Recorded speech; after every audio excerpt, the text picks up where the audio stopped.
Hey guys, welcome back to the Right Coin Podcast. This week we're talking about the future of coin conventions, what's expected of attendance, things there, and things related to that.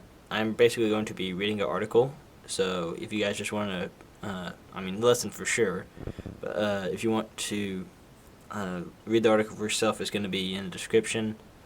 But I'm basically going to be reading the article because I just think it was really kind of interesting, and I didn't feel like trying to put it in my own words. Anyway, let's go ahead and get the term of the week, which is bourse. I don't know how to say it. B-O-U-R-S-E. I saw this term when I was reading over the article, prepping for the episode, so I hadn't just, seen it for the first time when I wrote this. But anyway, this is a term used for the sales floor of a coin show. I'm like, we're talking about coin shows. Let's find out what this is.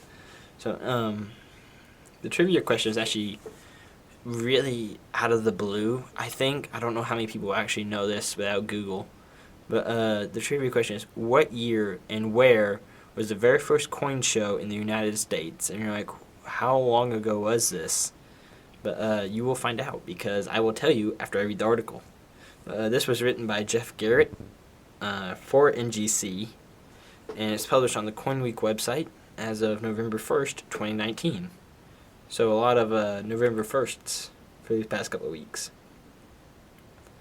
But I don't really want to sum this up, guys. I just want, it's a very good article. So I don't want to try to sum it up in my own words. So that's kind of why I'm reading from it directly. So I have actually pulled up the website and the link and everything. So just remember, if you guys don't get a whole lot of it from just listening to my boring voice read it, because I know I'm boring. But I'll have the link in the description per usual. Anyway, getting started here, it says, during my tenure as a member of the Board of Governors for the American Numismatic Association, ANA, one of my prime responsibilities was to make decisions about ANA conventions, which is no small task given their size and importance. The World's Fair of Money held each summer by the ANA is one of the organization's largest revenue sources. It is also the face of the organization to its many thousands of members who attend each year. Clubs from around the country hold meetings at these conventions, and the educational opportunities offered to attendees are almost endless. Additionally, many millions of dollars worth of rare coins are sold in that short week. I would estimate the sales exceed $100 million during ANA conventions. In short, the importance of the show cannot be overemphasized. Because of all the planning and organization, the ANA is fortunate that its summer convention is usually a roaring success. Unfortunately, some rare coin conventions around the country are not so lucky. In recent years, several major shows have been significant declines in attendance as the number of tables sold. A case in point would be the annual convention held by the Central States Numismatic Society, CSNS, each spring in the Midwest. 20 years ago, the CSNS show was considered one of the largest in the nation and a must-attend event. The large bourse area sometimes exceeded 400 tables. That to me just blows my mind. Anyway, he continues, but last year the show sold close to 250 tables, and the other shows around the country have experienced similar declines. The reason some coin shows are succeeding while others are faltering can be complicated. A case can be made that there are simply too many coin shows these days. Each week there are literally a dozen or more coin shows around the country. Some are local, one-day events, but there are also plenty of major regional and national shows on the calendar every month. The World Money Fair in Berlin that is held in February is massive. The attendance is understandable given that there are very few coin shows in Europe each year. If there were only a handful of coin shows in the United States each year, then the attendance at each event would be huge. Perhaps in the future, the European model of fewer shows would become the norm in the U.S. Many believe that the internet has been a game changer for rare coin conventions. The theory is that collectors don't need to attend a coin show when coins can so easily be found on the web. There is much truth to the fact that at any time of the day or night you can shop for rare coins around the country. So why go to a coin show when there's much more available at the push of a button? I actually believe the opposite is true about the internet's impact on coin shows. The internet has created millions of new coin collectors. These collectors may start on the web but soon find the idea of attending an actual coin show more exciting.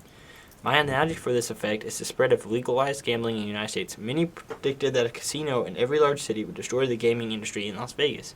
However, the opposite proved true as local casinos introduced millions to the excitement of casino gambling, causing these folks to want to experience the quote-unquote big time, a trip to Las Vegas. I hope that is how many new collectors feel about going to an ANA convention. Some shows suffer simply because of where they fall on the calendar. If there are too many shows in a month, The result is usually light attendance for those at the end of the month. Others have difficulty because of the location where the event is being held. For years, coin shows in downtown St. Louis were a must-attend event. The Silver Dollar show held there each fall was huge. However, the decline of downtown St. Louis and the subsequent moving of the show to a smaller venue near the airport has caused it to shrink considerably. The show is still held each year, and I faithfully attend. This is the author, not me. But now, due to changing circumstances, it is a smaller event. The reorganization of the airline industry has also had a major impact on some coin shows. Many smaller market cities have seen serious cutbacks in air service. This means fewer and more expensive flights on smaller airplanes. Coin dealers do not travel light, and most hate going to a show if it means a commuter flight. This was one of the prime reasons ANA decided about holding its annual convention in Indianapolis several years ago. It is also undeniable that many of the most active dealers are entering the sunset of their careers, and flying sometimes becomes more difficult as you age. I personally struggle. Never mind, because he's talking about his problems. So that's kind of a thing. So this is, like I said, I'm reading it from his point of view, I guess. And so I am not old. I am 18. I don't know how old this gentleman is. I am not trying to insult him if he ever hears this. But he starts talking about problems as you get older flying. Anyway, back to this. So despite all these headwinds, most coin shows are generally in good health. If a coin show is run well, the public and collectors will attend. In fact, anytime I get concerned about the health of the market, I look around at the thousands of collectors at a typical coin show and feel better. Like me, most collectors love the excitement of going to a show and actually seeing and holding coins they collect. After all, where else can you go and hold museum-quality objects in your hands? Photographs on the internet have improved a great deal over the years, but nothing beats seeing coins in person. Coin shows also present an incredible educational opportunity for collectors. You can see a vast array of rare coins on display, look at educational exhibits, and perhaps attend an informative seminar. Seeing a great rare coin is exciting, but for many who attend coin shows, it is the people that make it special. Where else can you go and see the legends of your hobby walking about, and in most cases very accessible to anyone attending? Coin shows are where many long-term relationships are developed. Over the years, these relationships will probably be the most important thing collectors and dealers gain from attending. XSXS. Here we go. One piece of advice for anyone new to attending coin shows: try to attend the show early. Coin shows are very front-loaded as far as business is concerned. More coins are traded in the first few hours than during the rest of the event. Dealers are very eager to purchase fresh coins as they are placed in the showcases. During a good market, the Burroughs floor will be abuzz with activity during the setup period. As the early business settles down, many dealers actually start to leave. By Friday afternoon, some of the largest dealers are headed to the airport. This situation causes most consternation for collectors and show promoters. Indeed, show promoters' attempts to make dealers stay longer has been met with limited success. Remember how many dealers like this guy attend at least 25 to 30 coin shows a year.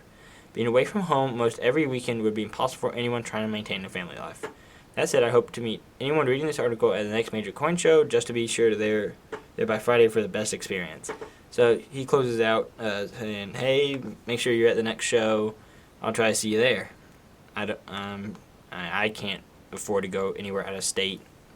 And my local coin shows happen twice a year, so I don't go anywhere for them because they're right here at home, and they're all I can afford. Anyway, back to the, finishing the episode. Trivia question was, what year and where was the very first coin show in the United States? The answer, 1891 in Chicago. So 1891, there's some, we think that's so long ago. That was over 100 years ago. So it was, and you're thinking, what kind of coins were there? There have been collectors for years. So, definitely, coin shows have been around for a while. Anyway, guys, I thank you guys for tuning in. I just want to remind you guys about the In the Mail segment. I mentioned this in the last episode, and I said this will be over the next several episodes because I do record all these at once. But I want to introduce the segment In the Mail in case you missed the last episode. This is basically cool or interesting things that someone sends me via the actual physical U.S. mail or via email. Email, is questions you might have, things that I'm going to answer on the episode the week I get it or the week after, however it works out.